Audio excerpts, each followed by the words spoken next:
Selamat pagi, Assalamualaikum warahmatullahi wabarakatuh. Selamat berjumpa kembali dengan Budi Raharjo di Padepokan Budi Raharjo. Kali ini kita akan membahas tentang COVID-19. Sudah lama kita nggak membahas COVID-19 gitu ya. Mari kita lihat kasus-kasus, ini beberapa contoh data yang menurut saya menarik. Ini ada salah satu situs web yang Anda bisa lihat di atas itu ya, URL-nya. Di dalam gambar ini nanti juga akan saya sertakan tautannya di bawah. Ini adalah satu situs web yang dapat kita gunakan untuk melihat statistik dari beberapa negara. Yang menariknya adalah tampilan dari grafiknya ini dibuat sedemikian rupa sehingga dia bisa menunjukkan data yang berbeda, menunjukkan insight gitu ya. Sebagai contoh, ini sumbu ke kanan adalah jumlah kasus ya, total confirmed cases berupa jumlah kasus yang ke kanan dan dibentuk dalam logaritmik. Ke atas adalah jumlah kasus yang terkonfirmasi minggu lalu ya. Jadi dalam satu kurun satu minggu itu berapa kasusnya. Kalau yang sebelah kanan ini tentu saja akan naik ya, karena total confirmed cases akan naik. Kalau yang ke atas ini tergantung dari minggu itu. Kalau jumlahnya banyak naik, terus kalau jumlahnya turun ya turun. Nah ini saya ambil contoh kasus Jepang.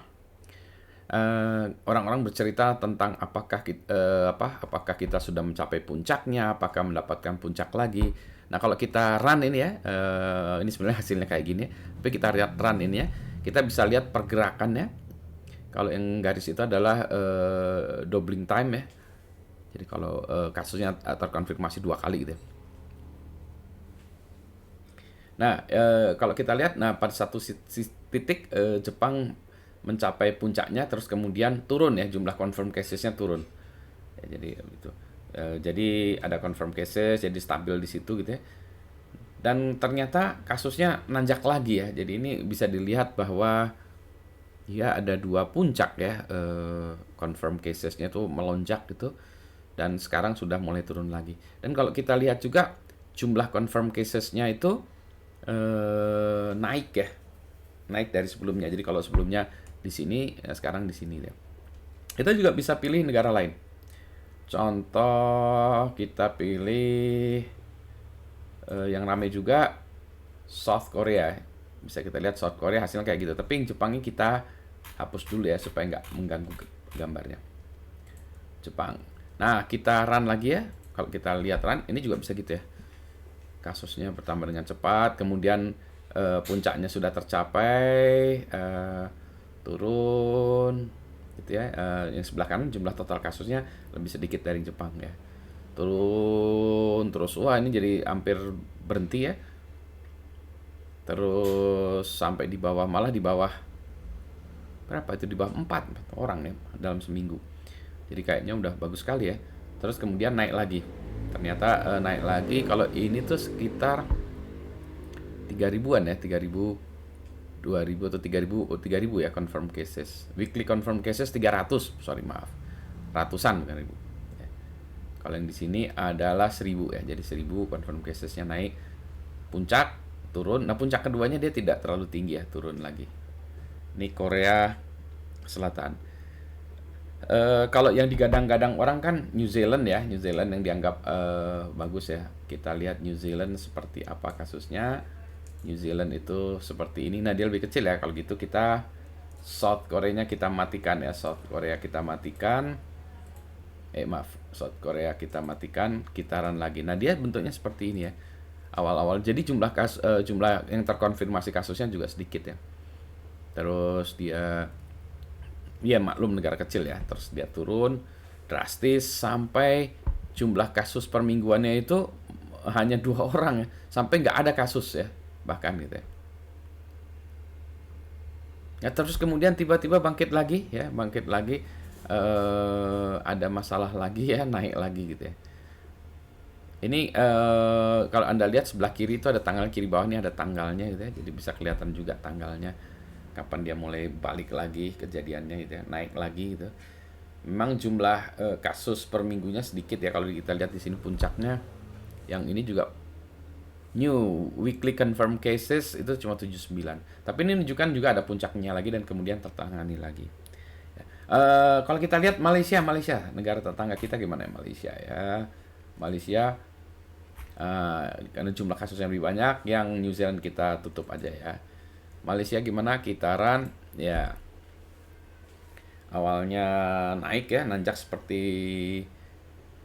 negara-negara lain, kemudian mulai rata itu di sekitar 1000 ya, 1000 orang dalam 1 minggu. Kemudian mulai turun ya, turun sampai 200-an, terus turun lagi. Nah, ini kelihatannya mirip seperti New Zealand ya, bahkan turun jauh ya, sampai hanya 30-an kasus per minggu ya. Berarti itu 100 ya, kita lihat terus dan dia akan naik lagi. Jadi kalau kita lihat Malaysia ini mirip-mirip New Zealand lah ya. Nah, bagaimana dengan Indonesia? Nah, Malaysia kita matikan. Bagaimana dengan Indonesia? Kita cari Indonesia. Ini dia Indonesia. Ding gitu ya. Jadi kalau kita lihat dia terus naik ya, belum ada puncaknya. Jadi kalau kita lihat kelihatannya kita belum nyampe puncaknya ya. Atau kita sudah nyampe puncaknya tapi kita belum tahu ya. Tapi kalau kelihatan gini belum. Ya, jadi situ udah mulai landai tapi stabil ya di sekitar 2000-an ya per minggu ya, kasus naik ke 5000, masih naik terus. Jadi kita ini masih naik ya. Jadi belum mencapai puncaknya. Ya. Jadi kita belum ada naik puncak terus kemudian dip. Jadi sebenarnya kalau ini mungkin ini hal yang baik atau tidak, kita belum tahu karena kita belum sampai puncaknya gitu ya. Apakah kita sebetulnya kita menerapkan flattening the curve gitu ya, kurvanya datar sehingga kita kasus-kasus kita tertangani karena kurvanya datar ya, jadi kita tekan kasus-kasusnya. Sekarang kita lihat Amerika. Nah, biarlah itu Indonesia dipasang dulu, US kita pasang ya. Nah, kalau Amerika kasusnya tentu saja lebih banyak dari Indonesia. Kalau kita run ya, Indonesia kita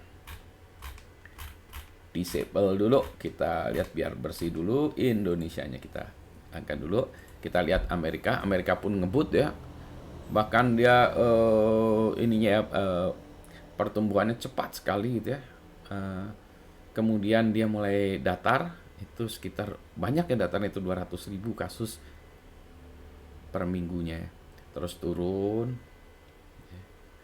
tapi turunnya pun masih tinggi ya. Kalau kita lihat ya, itu ada 140-an ribu kasus per minggu ya. Terus kemudian dia naik lagi. Nah, apakah ini yang sebelah kiri ini merupakan puncaknya, kemudian dia ini puncak yang kedua, kita belum tahu ya. Ini bahkan di atas ini luar biasa tuh ya, sekitar 470.000 kasus per minggunya gitu ya. Nah, mudah-mudahan ini kasusnya udah peak yang kedua bagi mereka ya, sehingga tidak naik lagi ya. Tapi kalau kita lihat trennya itu masih di sekitar ini ya. Baik. Jadi ini webnya tuh bagus ya untuk menunjukkan kondisi-kondisinya. Kita hidupkan lagi ya, yang itu Amerika, Indonesia seperti ini menaik juga kasusnya.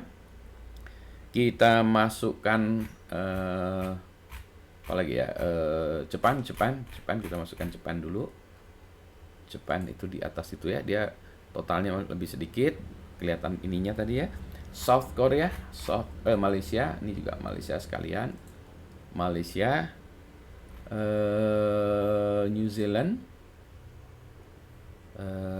South Korea mana South Korea. Nah, ini dia. Kalau kita run semuanya ya, teng itu. Nah, kita lihat mulai dari Jepang semuanya ini apa? Kasusnya kejar-kejaran, dan South Korea udah lebih cepat menanganinya, lebih turun, jatuh lebih duluan meskipun jumlahnya lebih banyak ya. Kemudian mulai jumlah yang lain mulai menyusul. New Zealand jumlahnya lebih sedikit kasusnya, kemudian dia langsung jatuh juga. Ya, South Korea bertahan gitu. Kemudian Malaysia juga bertambah ya, Jepang juga sudah mulai bertahan, naik lagi. Ya, New Zealand juga naik lagi. Jadi kalau kita lihat ya, mungkin waktunya agak bersamaan juga ya, dia akan naik kedua gitu ya. Nah, Jepang ngebut ininya ya, puncak kedua, demikian pula South Korea ya, ngebut juga gitu.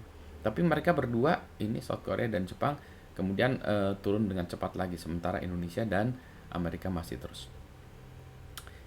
Demikianlah data yang saya peroleh dari internet. silahkan Anda melakukan eksplorasi, webnya ini bagus. Saya mengunjungi web ini secara berkala untuk melihat perkembangannya. Jadi saran saya, marilah kita bersabar karena kondisi di Indonesia ini ya lumayan oke lah ya, maksudnya dibanding Amerika gitu. Tentu saja tidak oke kalau dibanding dengan negara-negara yang lain. Kita bertahan, mencoba ini berusaha supaya turun, supaya kasus-kasusnya juga tidak bertambah ya, mingguannya tidak bertambah, sehingga rumah sakit kita atau lingkungan kesehatan kita masih sanggup menampung kasus-kasusnya, sehingga sampai nanti ditemukannya vaksin kita masih bertahan. Sebelum kita mencapai puncak-puncak itu, vaksin sudah ditemukan dan kita sudah bisa divaksinasi. Mudah-mudahan demikian. Silahkan komentar kalau Anda punya komentar dan punya analisis yang lain. Terima kasih. Selamat pagi. Assalamualaikum warahmatullahi wabarakatuh.